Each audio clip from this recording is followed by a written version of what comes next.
One of the questions we get at Dynamoto is, if I change my bikes, do I need to change my stand? We focused on making the system as versatile as possible.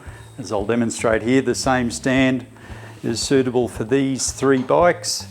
All you need to do is make sure the hooks on the rear stand outriggers are adjusted to the width and height of the bobbins on the bike. So there's the Triumph Street Triple 765. I'll move over to the Scrambler 400 Triumph. I'll just adjust the width of the outriggers to the correct setting for this bike that I've already marked on the outriggers themselves, just with a Nico.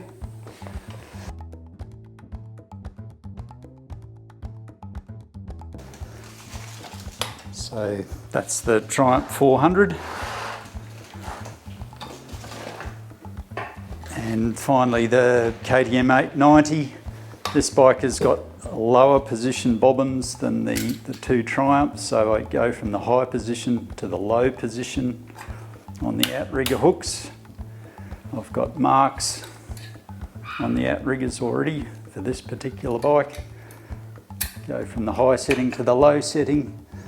Adjust the width correctly.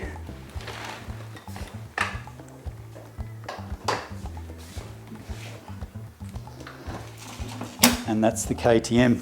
You can see how quick and easy it is to adjust the product for various bikes.